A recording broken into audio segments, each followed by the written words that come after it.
সম্মানিত উপস্থিতি, আজকে আমাদের আলোচনার বিষয় হচ্ছে যেই সমস্ত আমলে সম্মান বৃদ্ধি হয়, এই ধরনের জীবন গঠিত হয় সৃষ্টিকর্তার নিখাত আনুগত্য ও তার রাসূলের আদর্শ বাস্তবায়নের মাধ্যমে। সম্মান মানুষের বিভিন্নভাবে বাড়ে। আমরা ইনশাআল্লাহ আজকের জুমাতে এই সম্পর্কে আলোচনা করব। যদি শেষ করতে না পারি আগামী জুমাতেও এই সম্পর্কে আলোচনা করব। সম্মান ও মর্যাদার উৎস। সম্মান হচ্ছে মানব জীবনের এক মূল্যবান অলংকার এবং হৃদয়ের আভিজাত্য, যা একমাত্র আল্লাহর কাছ থেকে আসে। আল্লাহই মানুষকে সম্মান দেন, আল্লাহই মানুষকে অপমান করেন। সম্মান অসম্মানের মালিক আল্লাহ তাআলা। তিনি যাকে ইচ্ছা তাকে সম্মানিত করেন, যাকে ইচ্ছা তাকে তিনি লাঞ্ছিত করেন। এই জন্য আমরা যদি সম্মান পেতে চাই তাহলে আল্লাহর আনুগত্য করতে হবে, রাসূলের আদর্শ মোতাবেক জীবনযাপন করতে হবে, তাহলে আমরা সম্মানিত হতে পারব। সম্মান বৃদ্ধির উপায় হচ্ছে একমাত্র আল্লাহকে মান্য করে চলা, রাসূলের আদর্শ মোতাবেক জীবনযাপন করা। কেননা আল্লাহ সুবহানাহু ওয়া তাআলা পবিত্র কোরআনে উল্লেখ করেছেন, আয়াবতাগুনা ইনদাহুমুল ইজ্জাতা ফা ইন্নাল ইজ্জাতা লিল্লাহি জামিআ। এই সমস্ত মানুষগুলো তারা অন্য মানুষের কাছে গিয়ে সম্মান চায়, অথচ সম্মানের একমাত্র মালিক হচ্ছে আল্লাহ তাআলা। তিনি যাকে ইচ্ছা তাকে সম্মান দেন, যাকে ইচ্ছা তাকে তিনি অপমানিত করেন। এই জন্য সম্মান কারো কাছে নয়, একমাত্র আল্লাহর কাছে চাইতে হবে। বস্তুগত কোনো জিনিসের মাধ্যমে মানুষ সম্মানিত হতে পারে না। সূরা নিসা 4 নম্বর সূরা 139 নম্বর আয়াতে উল্লেখ করেছেন, মানুষেরা মানুষের কাছে সম্মান তালাশ করে, অথচ সমস্ত সম্মান হচ্ছে আল্লাহর কাছে। এরপর আল্লাহ সুবহানাহু ওয়া তাআলা আরো বলেন, মান কানা ইউরিদুল ইজ্জাতা, যেই ব্যক্তি চায় দুনিয়াতে সে সম্মানিত হোক, ফালিল্লাহিল ইজ্জাতু জামিআ, সে জেনে রাখুক সমস্ত সম্মানের একমাত্র অধিকার হলো আল্লাহ তাআলা। যদি কোনো ব্যক্তি চায় যে আমি দুনিয়াতে সম্মানের মালিক হব, তাহলে তার উচিত আল্লাহর কাছে বলা, আল্লাহর আনুগত্য করা, রাসূলের আনুগত্য করা, ইসলাম মোতাবেক জীবনযাপন পরিচালনা করা।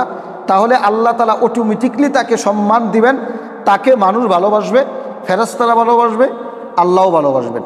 এই জন্য সম্মান পাওয়ার জন্য আল্লাহর আনুগত্যশীল হতে হবে, রাসূলের আদর্শ মোতাবেক জীবনযাপন পরিচালনা করতে হবে। সূরা ফাতির 35 নম্বর সূরার 10 নম্বর আয়াত।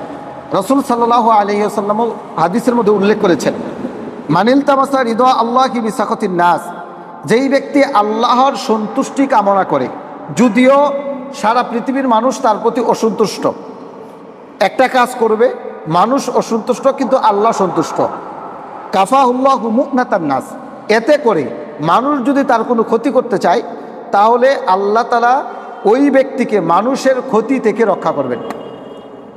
এরপরে রাসূল বলেছেন, ওয়ামানিত্তাবাসা রিদা আন-নাসি বিসাখাতিল্লাহি, যেই ব্যক্তি আল্লাহর সন্তুষ্টিকে উপেক্ষা করে মানুষের সন্তুষ্টিকে কামনা করে।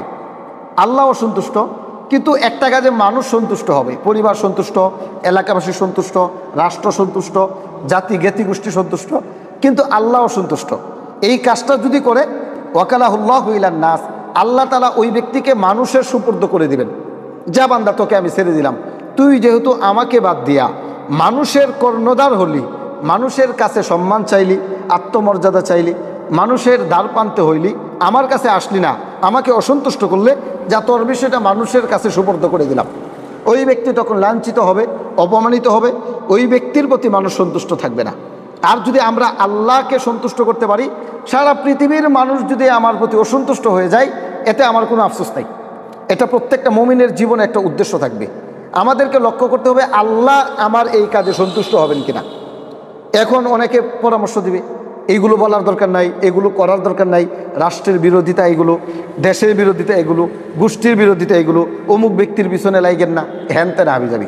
কিন্তু যদি ন্যায় হয়, ন্যায়ের পক্ষে আপনাকে কথা বলতে হবে, সেটা রাষ্ট্রের বিপক্ষে যাক, জাতির বিপক্ষে যাক, সমাজের বিপক্ষে যাক, এমনকি আপনার মা বাবা আত্মীয় স্বজন সবার বিপক্ষেও যদি যায়, এরপরেও আপনাকে ন্যায় কথাটাই বলতে হবে। আল্লাহর সন্তুষ্টি তালাশ করার জন্য আল্লাহ সুবহানাহু ওয়া তাআলা আমাদেরকে আদেশ করেছেন। জামি তিরমিজির 2414 নং হাদিস এটা। তাহলে সর্বক্ষেত্রে সন্তুষ্ট করতে হবে কাকে? আল্লাহকে সন্তুষ্ট করতে হবে। সর্বক্ষেত্রে আল্লাহর সন্তুষ্টি আমাদের রাখতে হবে, মানুষের সন্তুষ্টি না।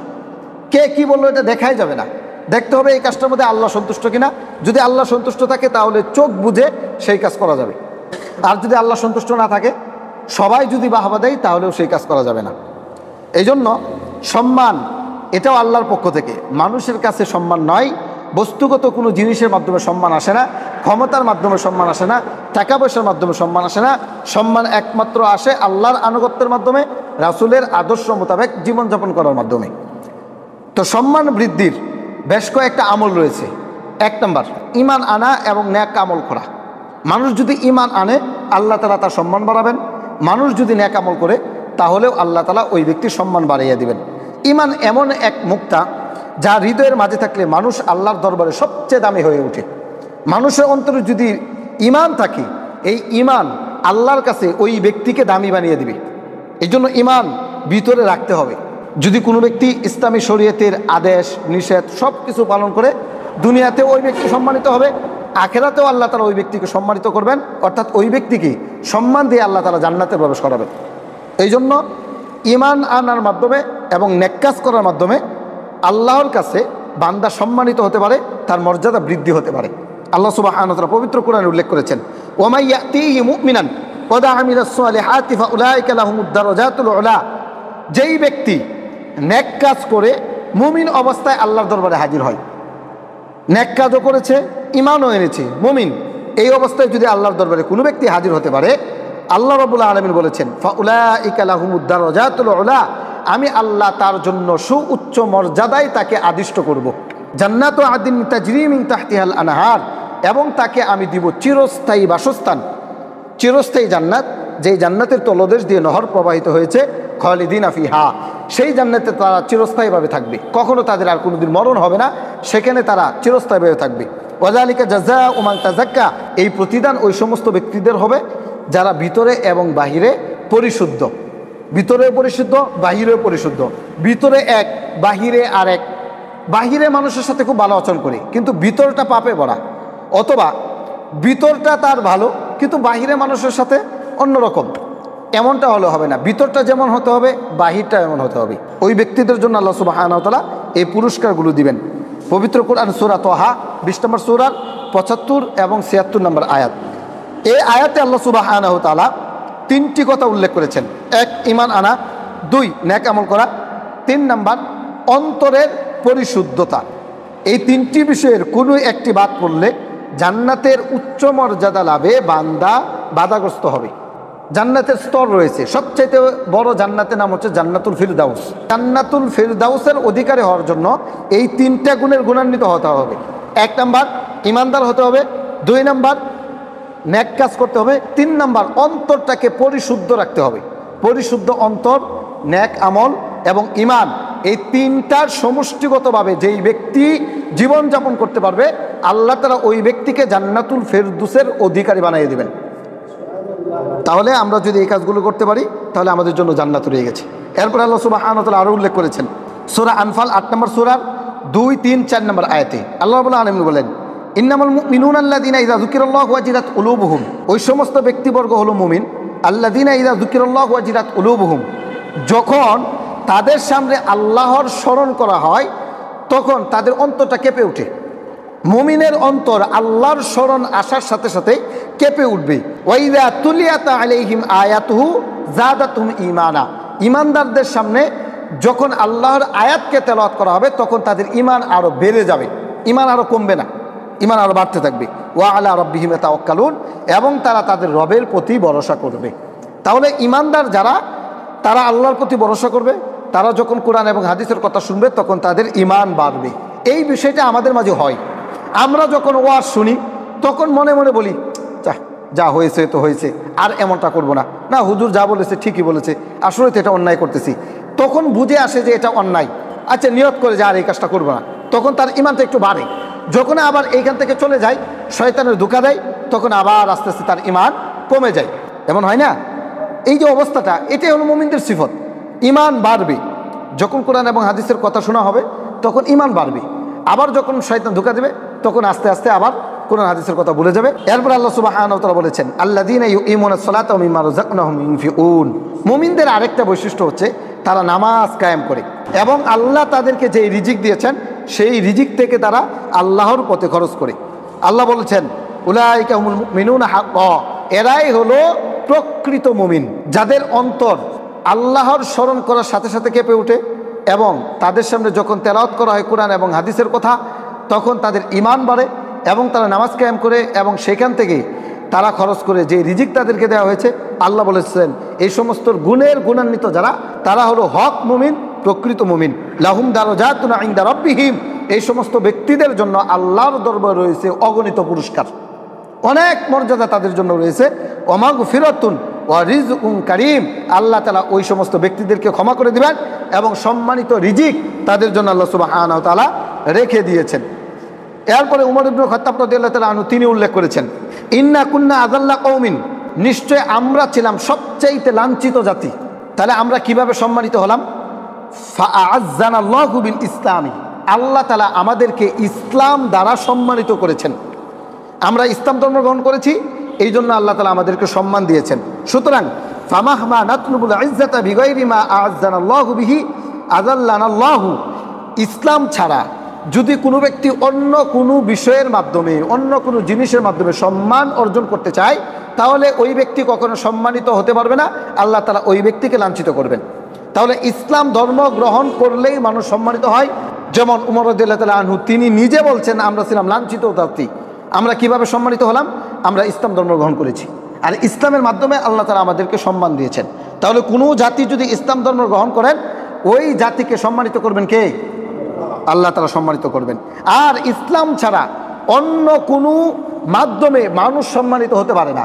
হিন্দু, বৌদ্ধ, খ্রিস্টান, ইহুদি, নাসারা, যত ধর্ম এই পৃথিবীর মধ্যে আছে, কোনো ধর্মেই সম্মান নেই, একমাত্র ইসলাম ধর্মের মধ্যে সম্মান রয়েছে। এই জন্য ঈমান আনার মাধ্যমে মানুষ সম্মানিত হতে পারে, নেক আমলের মাধ্যমে মানুষ সম্মানিত হতে পারে। মুস্তাদরাকে হাকিম 207 নং হাদিস। তাহলে 1 নম্বর মানুষের মর্যাদা বৃদ্ধির উপায় হচ্ছে ঈমান আনা এবং নেক আমল করা। 2 নম্বর, যখন আপনি ঈমান আনলেন, দ্বিতীয় করণীয় হচ্ছে নামাজের প্রতি যত্নশীল হওয়া। নামাজ মানুষকে মর্যাদার উচ্চ আসন পর্যন্ত নিয়ে যায়। বান্দা যখন নামাজ পড়ে তখন তার মর্যাদা বাড়তে থাকে। আপনি যখন ঈমান আনলেন তখন আপনি মুমিন, আল্লাহর কাছে প্রিয় মানুষ, কিন্তু এর স্তর রয়েছে, এর তবকা রয়েছে। যখন মানুষ নামাজ পড়বে, নামাজের প্রতি যত্নশীল হবে, আল্লাহর দরবারে ওই ব্যক্তি মর্যাদাবান হয়ে যাবে। এই জন্য নামাজের প্রতি যত্নশীল হওয়া। নামাজ মানুষকে অন্তরের অহংকার থেকে মুক্ত দান করে। আপনি যদি নামাজি হতে পারেন, তাহলে আপনি অহংকার থেকে মুক্ত হতে পারবেন। কিভাবে? আপনি যখন নামাজে দাঁড়ান, দেখবেন গুলামের মতো আপনি দাঁড়িয়ে গেলেন, আল্লাহু আকবার বলে হাতটা বেঁধে আপনি দাঁড়িয়ে আছেন, একেবারে গুলামের মতো সামনে দাঁড়িয়ে আছেন। আপনি যখন মাথাটাকে নত করে দিলেন, শেষ, আপনার সব শেষ। আল্লাহর দরবারে আপনি মাথা নত করে দিলেন। এরপরে যখন আপনি সাজদায় চলে গেলেন, তখন আল্লাহর কাছে আপনার মান, ইজ্জত যা কিছু সব বিলিয়ে দিলেন, যে রব দেখো, আমি তোমার কাছে আমার মাথাকে নত করে দিলাম, তুমি সম্মানিত, আমি তোমার গোলাম, আমি তোমার দরবারে সাজদা দিলাম, আমি তোমার গোলাম আর তুমি আমার রব। এইভাবে যখন আপনি মাথা নত করবেন, আপনার ভিতরে যখন বিনয় একটা ভাব চলে আসবে, আল্লাহ যখন দেখবেন যে বান্দা তো আমার প্রতি আনুগত্যশীল, তখন আল্লাহ তাআলা আপনার মর্যাদা দুনিয়াবাসীর উপরে বাড়িয়ে দিবেন। আপনি নত হবেন আল্লাহর কাছে, দুনিয়াবাসীর উপরে আপনার মর্যাদা বাড়িয়ে দিবেন কে? আল্লাহ তাআলা বাড়িয়ে দিবেন। আর এটা নামাজের মাধ্যমে হয়ে থাকে। শুধু তাই না, এক একটা সেজদা বান্দার অনেক অনেক অনেক মর্যাদা বাড়িয়ে দেন। আপনি যখন সেজদা দিবেন, অর্থাৎ নামাজ পড়বেন, এই নামাজের মাধ্যমে আল্লাহ তাআলা আপনার মর্যাদা বাড়িয়ে দিবেন। এ সম্পর্কে হাদিস শুনেন। সাওবান রাদিয়াল্লাহু তাআলা আনহু বলেন, রাসূল সাল্লাল্লাহু আলাইহি ওয়াসাল্লাম বলেছেন, মা মিন আবদিন ইয়াসজুদু লিল্লাহি সাজদাতান ইল্লা রাফাআল্লাহু বিহা দারাজাতান। বান্দা যখন আল্লাহর জন্য সেজদা দেয়, আমরা যে সেজদা দেব কার সন্তুষ্টির জন্য? একমাত্র সেজদা কাকে দিতে হবে? আল্লাহকে দিতে হবে, অন্য কোনো ব্যক্তিকে না। সে পীর হোক, সে গাউস কুতুব হোক, মা বাবা হোক, আত্মীয় স্বজন হোক, সে যেই হোক না কেন, এমনকি নবীও যদি হয়, নবীকেও সেজদা দেওয়া যাবে না, একমাত্র আল্লাহকে সেজদা দিতে হবে। রাসূল বলেছেন, মা মিন আবদিন ইয়াসজুদু লিল্লাহি সাজদাতান, যেই বান্দা আল্লাহকে সেজদা দিবে, ইল্লা রাফাআল্লাহু বিহা দারাজাতান, এই সেজদার মাধ্যমে আল্লাহ তাআলা ওই ব্যক্তির মর্যাদা বাড়িয়ে দিবেন। ওয়া হাত্তা আনহু বিহা খতিআতান, শুধু তাই না, তার মর্যাদা বাড়িয়ে দিবেন সেজদা দেওয়ার সাথে সাথে আল্লাহ তাআলা তার গুনাহ খাতাও ক্ষমা করে দিবেন।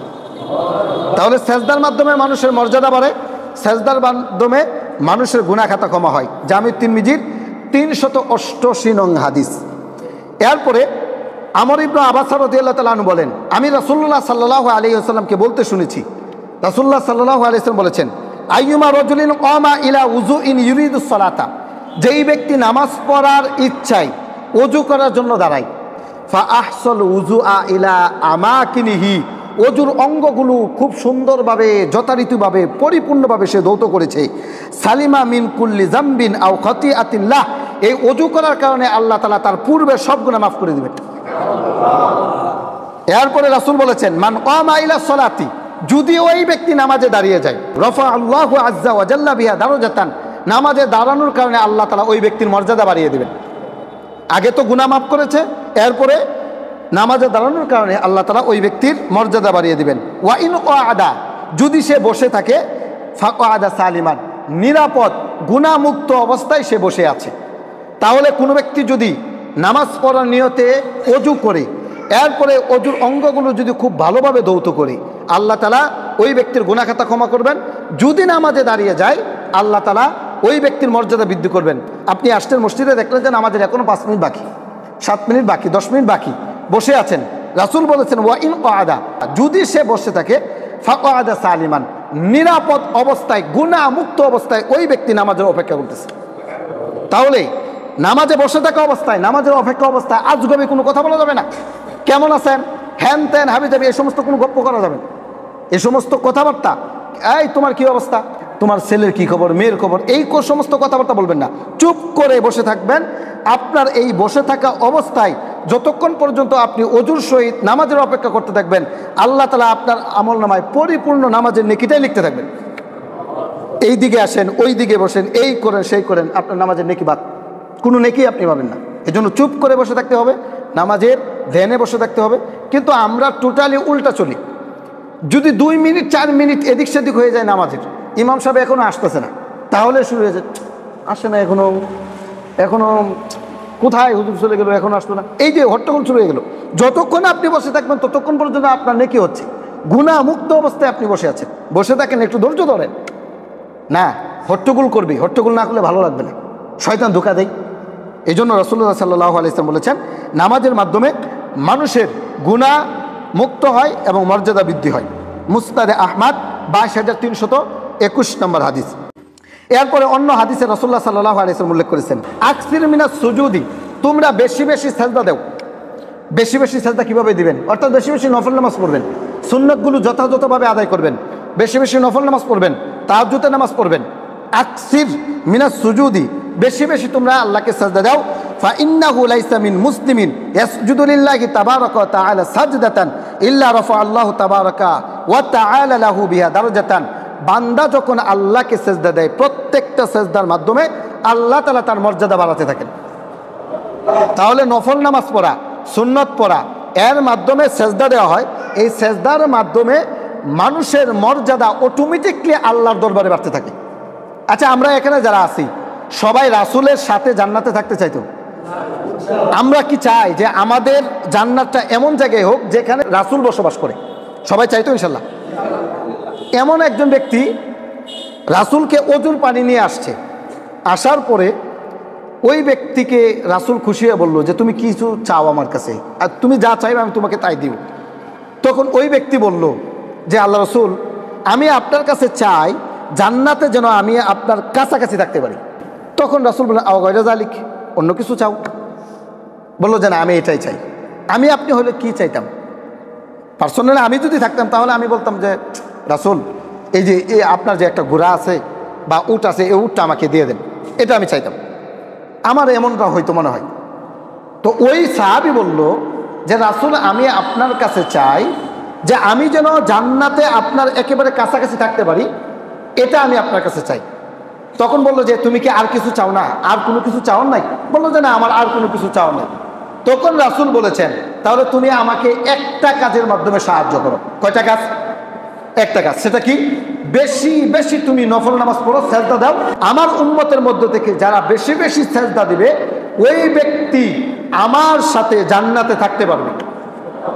তাহলে নফল আদায় করা, সুন্নত পড়া, বেশি বেশি সেজদা দেওয়া রাসূলের সাথে জান্নাতে যাওয়ার মহান এক সুযোগ। তাহলে আমরা যদি বেশি বেশি নফল নামাজ পড়তে পারি তাহলে আমরা রাসূলের সাথে জান্নাতে দেখতে পারবো। তাহলে আমরা নফল আদায় করব কিভাবে? আমরা তো ফরজই আদায় করি না।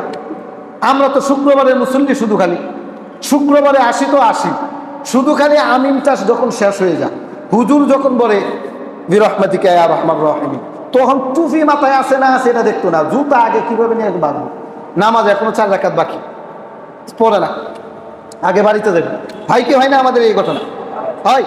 অথচ নফল নামাজের মাধ্যমে আমাদের মর্যাদা বাড়ে, নফল নামাজের মাধ্যমে আমাদের সম্মান বাড়ে। এর জন্য বেশি বেশি নফল নামাজ আদায় করবেন। আল্লাহ তাআলা তৌফিক দান করে সকলে বলেন আমিন। মুসনাদে আহমদ 15926 নং হাদিস। 3 নম্বর, মানুষের মর্যাদা বাড়ে আরেকটা কাজের মাধ্যমে, আরেকটা আমলের মাধ্যমে, সেটা হচ্ছে পায়ে হেঁটে মসজিদে আসা। একনিষ্ঠভাবে নামাজ আদায় করার উদ্দেশ্যে একজন বান্দা সে ঘর থেকে বের হয়েছে নামাজ আদায় করার উদ্দেশ্যে, এই প্রতিটা কদমে আল্লাহ তাআলা তার মর্যাদা বাড়িয়ে দেবেন এবং তার গুনাহও মাফ করে দেবেন। এ সম্পর্কে হাদিস শুনেন, আবু হুরায়রা রাদিয়াল্লাহু তাআলা আনহু থেকে বর্ণিত, রাসূলুল্লাহ সাল্লাল্লাহু আলাইহি ওয়াসাল্লাম বলেছেন, আলা আদুল্লুকুম আলা মা ইয়ামহুল্লাহু বিহিল খাতায়া ওয়া ইয়ারফাউ বিহিদ দারাজাত। আচ্ছা, আমি কি তোমাদেরকে বলবো কিসের মাধ্যমে, কোন আমলের মাধ্যমে আল্লাহ তাআলা তোমাদের গুনাহ খাতা ক্ষমা করে দিবেন, পাশাপাশি তোমাদের মর্যাদাও বাড়িয়ে দিবেন? তোমাদের গুনাহ খাতাও ক্ষমা হবে এবং তোমাদের মর্যাদাও বাড়বে, এমন একটা আমলের কথা কি আমি রাসূল তোমাদেরকে বলবো? সাহাবী কেরাম বললেন, হ্যাঁ রাসূল, অবশ্যই বলেন। কি এমন আমল যে আমলের মাধ্যমে গুনাহও ক্ষমা হবে, আমার মর্যাদাও বৃদ্ধি পাবে? তখন রাসূল সাল্লাল্লাহু আলাইহি ওয়াসাল্লাম 3টি আমলের কথা বলেছেন। আওয়াজ করে বলেন কয়টা? 3টা। 1 নম্বর, ইসবাগুল উযু ইয়া আলাল মাকারিহি, কষ্টর সময় পরিপূর্ণ ওযু করা। ওযু করতে কষ্ট হচ্ছে, এরপরেও আপনি যদি পরিপূর্ণভাবে ওযু করেন আপনি 2টা ফজিলত পাবেন। আল্লাহ তাআলা আপনার গুনাহ খাতা ক্ষমা করবেন এবং আল্লাহ আপনার মর্যাদা বাড়িয়ে দেবেন। উদাহরণস্বরূপ মনে করেন এইখানে আপনার একটু কেটে গেছে বা একটু জখম হয়েছে, যে কোনো সমস্যা, তো কষ্টের সময় যদি আপনি পরিপূর্ণভাবে সুন্দরভাবে ওযু করতে পারেন তাহলে আল্লাহ তাআলা আপনাকে এই নেকিটা দান করবেন। 2 নম্বর, ওয়াকাসরাতুল খুতা ইলাল মাসাজিদি, মসজিদের দিকে বেশি বেশি কদমে হাঁটা। মানুষ যদি মসজিদের দিকে বেশি বেশি কদমে হাঁটতে পারে তাহলে তার পা 2 ভাগে বিভক্ত হয়। এক, যখন তার একটা পা ঘর থেকে দিল তখন এই পাটা দেওয়ার সাথে সাথে আল্লাহ তাআলা তার পিছনের গুনাহ মাফ করে দিলেন। যখন তার আরেকটা পা উঠবে, এই পাটা উঠার সাথে সাথে আল্লাহ তাআলা তার মর্যাদা বৃদ্ধি করে দেন। প্রতিটা কদমে আল্লাহ তাআলা তার একটা গুনাহ মাফ করেন এবং একটা মর্যাদা বাড়িয়ে দেন। এই জন্য পায়ে হেঁটে মসজিদে আসা। এই জন্য একজন সাহাবী দূর থেকে আসতো, আয়েশা রাসূলকে বলেছেন, আল্লাহ রাসূল, আমার বাড়ি তো অনেক দূরে, অনেক সময় জামাত আমি পাই না, তো আমি কি আমার বাড়িটা কাছে নিয়ে আসতে পারি? রাসূল বলল যে না, কাছে আসার দরকার নাই, তোমার বাড়ি যত দূরে তুমি পায়ে হেঁটে আসবা, প্রতিটা কদমের বিনিময়ে আল্লাহ তাআলা তোমার আমলনামায় নেকি দান করবেন।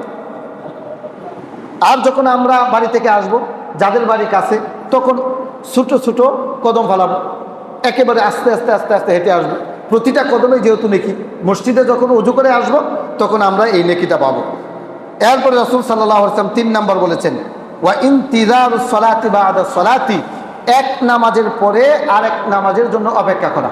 এখন জুমা আদায় করেছেন, এরপরে আসর নামাজের জন্য অপেক্ষায় আছেন, কখন আজান হবে, আসর আজান হয়ে গেল কিনা, টাইম দেখতেছেন, সময় হয়ে গেল কিনা, আরেক নামাজের জন্য যে অপেক্ষা করতেছেন, এই যে আপনার ভিতরে একটা নামাজ পড়ার আগ্রহ, আপনি আসর পড়বেন, কানটা লাগিয়ে আছেন মসজিদের দিকে, কখন হাইয়া আলাস সালাহ বলে ডাক আসে, এই যে আপনার আগ্রহ, এই আগ্রহের কারণে আল্লাহ তাআলা আপনার গুনাহও ক্ষমা করবেন, আল্লাহ তাআলা আপনার মর্যাদাও বাড়িয়ে দেবেন। তাই 3টা কাজের মাধ্যমে বান্দার গুনাহ ক্ষমা হয় এবং বান্দার মর্যাদা বৃদ্ধি হয়। 1 নম্বর, কষ্টের সময় পরিপূর্ণ ওযু করা। 2 নম্বর, পায়ে হেঁটে মসজিদে আসা। 3 নম্বর, এক নামাজের পরে আরেক নামাজের জন্য অপেক্ষা করা। সহিহ মুসলিম 251 নম্বর হাদিস। এরপরে অন্য আরেকটা হাদিস শোনেন, এই হাদিসটা খুবই গুরুত্বপূর্ণ। আমরা এখানে যারা জুমা পড়তে এসেছি, দেখেন তো এই হাদিসটা আজকে মিলে কিনা। রাসূল বলেছেন, মান ফাত্তরা ফি বাইতিহি, যেই ব্যক্তি বাড়ি থেকে ওযু করে বের হয়। আপনারা যারা এসেছেন বাড়ি থেকে ওযু করে এসেছেন, তাহলে এই হাদিসটা আপনাদের জন্য একেবারে খাস হয়ে যাবে আজকে। মান ফাত্তরা ফি বাইতিহি, যেই ব্যক্তি বাড়ি থেকে অজু করে বের হয়, সুম্মা মাশা ইলা বাইতিন মিন বুয়ুতিল্লাহি, এরপরে ঘর থেকে বের হয়েছে আল্লাহর ঘরের দিকে যাবে, কিসের জন্য? লিয়াকজিয়া ফারিদাতান মিন ফারাইদিল্লাহি, ফরজ নামাজ আদায় করার জন্য বাড়ি থেকে বের হয়েছে, পায়ে হেঁটে মসজিদে যাওয়ার জন্য। অজু করেছে বাড়িতে, ঘর থেকে বের হয়েছে পায়ে হেঁটে ফরজ নামাজ আদায় করার জন্য। রাসূল বলেছেন, কানাত খতওয়াতাহু ইহদাহুমা তাহুত্তু খতিআতান, তখন আল্লাহ তাআলা তার পা যখন ঘর থেকে সে দিল, দেওয়ার সাথে সাথে তার পিছনে গুনাহ আল্লাহ ক্ষমা করে দেন। ওয়াল উখরা তারফা দারাজাতান, এক পা সামনে দিলেন, আরেক পা উঠাবেন, এই পা উঠানোর সাথে সাথে আল্লাহ তাআলা আপনার মর্যাদা বাড়িয়ে দিবেন। তাহলে বাড়ি থেকে অজু করে আসলে আল্লাহ তাআলা এই নেকিটা আপনার জন্য দিবেন। তো যখন বাড়ি থেকে আসবেন, আজকে হাদিস শুনেছেন, যারা করতে পারেন নাই, বাড়ি থেকে অজু করে আসবেন, অজু করার সাথে সাথে আপনি রওনা দিবেন পায়ে হেঁটে, প্রতিটা কদমে আল্লাহ তাআলা আপনার মর্যাদা বাড়িয়ে দিবেন। সহিহ মুসলিমের 666 নম্বর হাদিস এটা। 4 নম্বর হচ্ছে, আমরা যখন নামাজে দাঁড়াই, জামাতে দাঁড়ানোর সময় যেই ব্যক্তি কাতারের ফাঁকা বন্ধ করে দাঁড়ায়, ওই ব্যক্তির মর্যাদা আল্লাহ তাআলা বাড়িয়ে দেন। আমার মুসল্লি এটার মধ্যে নাই, আমার মসজিদের মুসল্লি এই সব থেকে বঞ্চিত।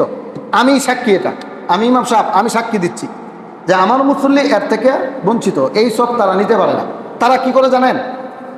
এইখানে দাঁড়াইছে, একটু ফাঁক আছে, আরেকজন মানুষ এখানে দৌড়বে, তখন আরেকটু সে ফাঁকা হয়ে দাঁড়ায় যেন আরেকজন না আসতে পারে, এখানে আরেকজনকে জায়গা করে দেয় না। আপনি লক্ষ্য করে দেখবেন, আমি আজকে বলে দিলাম না, লক্ষ্য করে দেখবেন, কাতারে দাঁড়াইছে, ফাঁকা আছে, আরেকজন অনায়াসে এখানে দাঁড়াতে পারবে না, এখানে জায়গা দিবে না, সে আরেকটু এভাবে দাঁড়াবে, দাঁড়ায় সে এখানে দাঁড়াবে। গরমের সময় একটু ফাঁক হয়ে দাঁড়ানি বালা, ফতুয়া একটা মেরে দিল। নামাজের সময় দাঁড়ানোর বিষয়টা এমন, সীসা ডালা প্রাচীরের নেই। আল্লাহ রসুল ইটের পাঁচিলের কথা বলেন নাই। কেন ইটের পাঁচিলের কথা বলেন নাই? দেখেন, ইট একটার পরে একটা জোড়া লাগাই কি লাগাই না? ইট একটার পরে একটা জোড়া লাগাই না? এক ইট দিল, সিমেন্ট দিল, আরেক ইট দিল, সিমেন্ট দিল। কিন্তু সীসা ডালা প্রাচীর এমন, এখানে জোড়া না, এক জোড়া। তো নামাজের কাতার এমন হবে, এক জোড়া, কাঁধে কাঁধ রেখে, পায়ে পা রেখে একেবারে দাঁড়াবে। রাসূল বলেছেন, যেই কাতারের মধ্যে ফাঁকা থাকবে, ওই ফাঁকা স্থানটার মধ্যে শয়তান এসে দাঁড়াবে। তো আমরা এভাবে দাঁড়াই যে গরমকাল, এখন একটু ফাঁকা হয়ে দাঁড়াই। আবার অনেকে কি করে জানেন? এই যে মসজিদের যে জায়নামাজগুলো টাইলসের দেওয়া হয়েছে, এক একজন এক একটা টাইলসের মধ্যে দাঁড়ায়। এত সুখী মানুষ তারা, এখানে কাউকে দাঁড়াতে দিবে না, এক একটা টাইলসের মধ্যে এক একজন দাঁড়ায় রয়েছে। অথচ এক একটা টাইলসের মধ্যে আপনি দাঁড়ান, দেখবেন এতটুকু ফাঁক। আমি কি ঠিক বলতেছি না ভুল বলতেছি? এই সব আপনারা নিতে পারেন না, এটা আমার মুসল্লি দ্বারা সম্ভব না। যদি সম্ভব হয় তাহলে আজকে থেকে এটা আমল করার চেষ্টা করবেন। আরেকজনকে সামনে নিয়ে দাঁড়াবেন, কাঁধে কাঁধ রেখে, সীসা ডালা প্রাচীরে নিয়ে দাঁড়িয়ে যাবেন। রাসূলুল্লাহ সাল্লাল্লাহু আলাইহি ওয়াসাল্লামের হাদিস শুনেন এই সম্পর্কে। আল্লাহ রাসূল সাল্লাল্লাহু আলাইহি ওয়াসাল্লাম বলেছেন, ইন্নাল্লাহা ওয়া মালাইকাতাহু ইউসাল্লুনা আলাল্লাযীনা ইয়াসিলুনা সুফুফা, আল্লাহ তাআলা ওই ব্যক্তির প্রতি রহমত বর্ষিত করেন এবং ফেরেশতারা ওই ব্যক্তির প্রতি রহমতের দোয়া করেন। কোন ব্যক্তির প্রতি? যেই ব্যক্তি কাতারটাকে সোজা করে দাঁড়ায়, বাঁকা তারা করে দাঁড়ায় না, সোজা করে দাঁড়ায়, ওই ব্যক্তির প্রতি আল্লাহর রহমত এবং ফেরেশতারা ওই ব্যক্তির প্রতি দোয়া করে। ওমান সাদ্দা ফুরজাতান রাফা আল্লাহু বিহা দারজাতান, আল্লাহ তাআলা ওই ব্যক্তির মর্যাদা বাড়িয়ে দেন যেই ব্যক্তি কাতারের ফাঁকাটাকে বন্ধ করে দেয়। ওই ব্যক্তির মর্যাদা বাড়িয়ে দিবেন আল্লাহ, যেই ব্যক্তি নামাজের কাতারের ফাঁকাটাকে বন্ধ করে দিবে, অর্থাৎ আরেকজনকে জায়গা করে দিবে।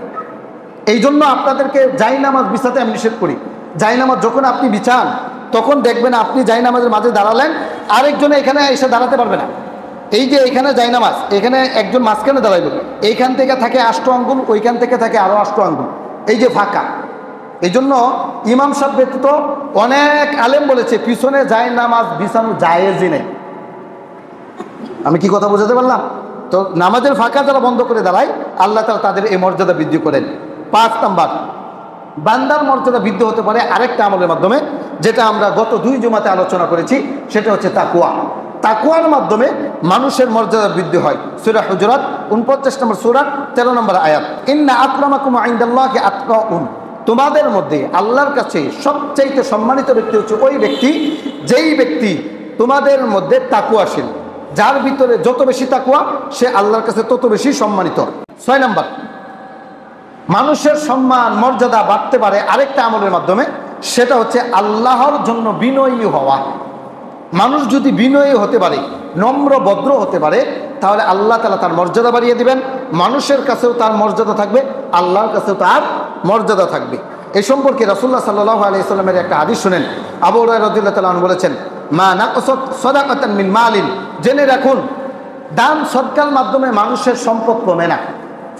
ওয়ামা যাদাল্লাহু আবদান বিআফবিন ইল্লা ইজ্জান, মানুষকে ক্ষমা করা, ক্ষমা উদারতার মাধ্যমে বান্দার মর্যাদা আল্লাহ তাআলা বাড়িয়ে দেন। আপনি যদি মানুষকে ক্ষমা করতে পারেন, উদার মনের অধিকারী হতে পারেন, তাহলে আপনার মর্যাদা কে বাড়িয়ে দিবেন? আল্লাহ বাড়িয়ে দিবেন। ওমা তাওয়াদ্দুআ আহাদুন লিল্লাহি ইল্লা রাফাআল্লাহু, রাসূল বলেছেন যেই ব্যক্তি আল্লাহর জন্য বিনয়ী হবে, আল্লাহ তাআলা ওই ব্যক্তির সম্মান বাড়িয়ে দিবেন। তাহলে আপনি যদি নম্রভদ্র হতে পারেন, আল্লাহ তাআলা আপনার সম্মান ইজ্জত বাড়িয়ে দিবেন। সহিহ মুসলিম 2588 নং হাদিস। এরপরে আব্দুল্লাহ ইবনে মাসউদ রাদিয়াল্লাহু তাআলা আনহু থেকে আরেকটা হাদিস এসেছে। রাসূল বলেছেন, ইন্না মিন রাসিত তাওয়াদুই আন তারদা বিদুনি মিনাল মাজলিসি, বিনয়ের মূল মন্ত্র হলো মজলিসে তোমার অনুপস্থিতি থাকা সত্ত্বেও তোমার মন সন্তুষ্ট থাকা। অর্থাৎ আপনি এমন একটা জায়গা গেলেন যেখানে আপনাকে বসার জন্য চেয়ার দিল না, আপনার নাম নাই, বসার জন্য চেয়ারও দিল না, কোনো কিছু না, আলোচনায় আপনি আসলেন না, কিন্তু আপনি বিনয়ী রইলেন, আল্লাহর জন্য আপনি সন্তুষ্ট থাকলেন, আপনি রাগ করলেন না, সন্তুষ্ট রইলেন। রাসূল বলেছেন এটা হলো বিনয়ীর মূল মন্ত্র। পাশাপাশি আরেকটা বিনয়ীর স্বভাব রাসূল উল্লেখ করেছেন, ওয়া আন তাবদা বিস সালামি মান লাকিতা, যখন তুমি কোনো মুসলমানের সাথে সাক্ষাৎ করবা, সর্বপ্রথম তুমি সালাম দিবা। মুসলমানের সাথে যখন আপনি সাক্ষাৎ করবেন, তখন আপনার উচিত হচ্ছে তাকে আপনি সালাম দিবেন। এটা অধিকারও আছে। রাসূল সাল্লাল্লাহু আলাইহি ওয়াসাল্লাম উল্লেখ করেছেন, এক মুসলমান আরেক মুসলমানের প্রতি 6টা অধিকার রাখে। এর মধ্যে একটা অধিকার হচ্ছে একজন মুসলমান যখন আরেকজন মুসলমানের সাথে সাক্ষাৎ হবে, তখন আপনি তাকে সালাম দিবেন। এখন আমাদের সমাজে উল্টা চলছে। আপনি কি করেন জানেন? আপনি হুজুরের নামে আয়েশা বিচার দেন, মসজিদে হুজুর তো সালাম দেয় না, আপনি কি করেন? আপনি সালাম দেন না কেন? হুজুর না সালাম দিল না, আপনারও তো উচিত, আপনি মুসলমান না, আপনারও তো উচিত সালাম দেওয়া। রাসূল বলেছেন যে এই ব্যক্তি সর্বপ্রথম আগে সালাম দিতে পারবে, ওই ব্যক্তি হলো বিনয়ী।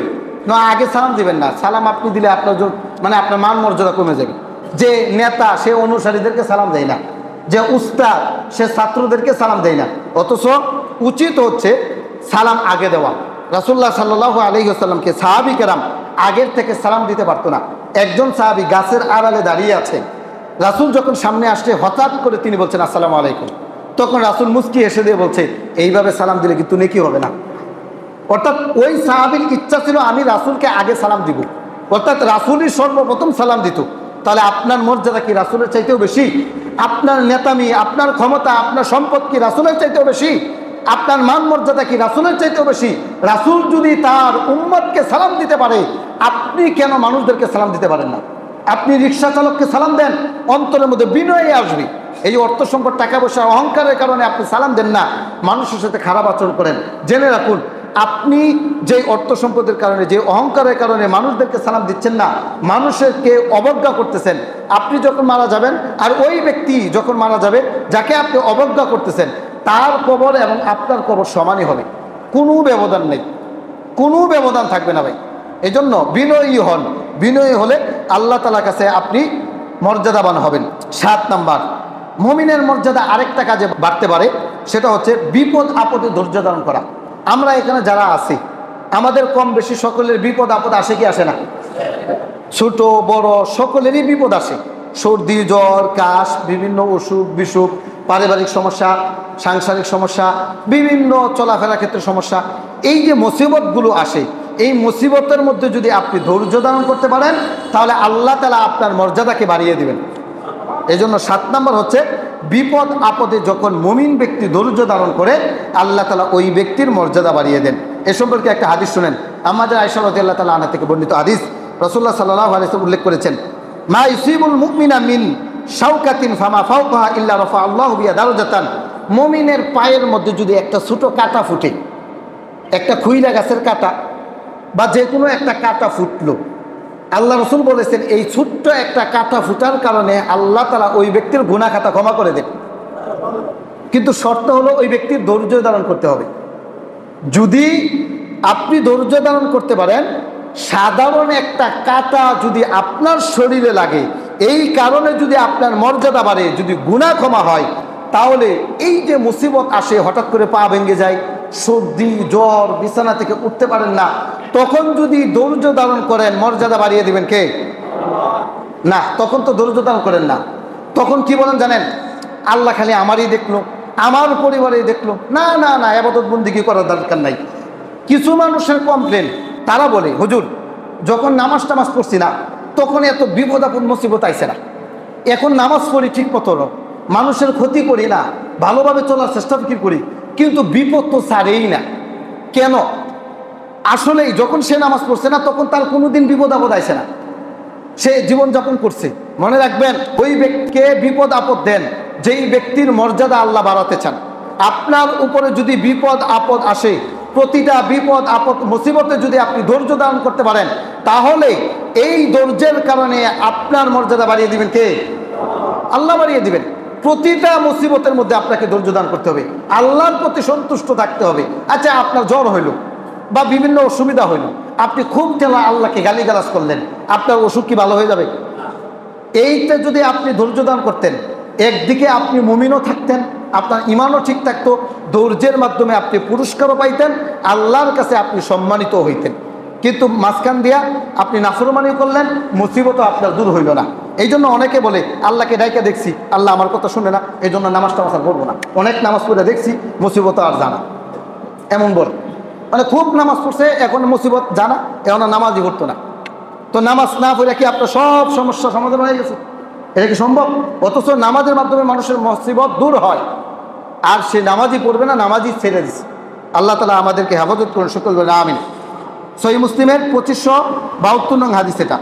এরপরে রাসূলুল্লাহ সাল্লাল্লাহু আলাইহি ওয়াসাল্লাম উল্লেখ করেছেন, আমরা অনেক সময় কি করি, সম্পদ থেকে দান সদকা করি, তখন আমাদের সম্পদ থেকে আমরা মনে করি যে টাকা পয়সা চলে গেল, 5,000 টাকা মসজিদে দিয়ে দিব, 10,000 টাকা মসজিদে দিয়ে দিব, অথবা এতিমকে লালন পালন করবো, টাকাটা তো কমে গেল।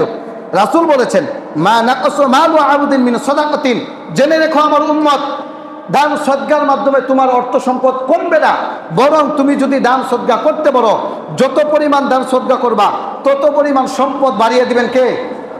আল্লাহ বাড়িয়ে দিবেন।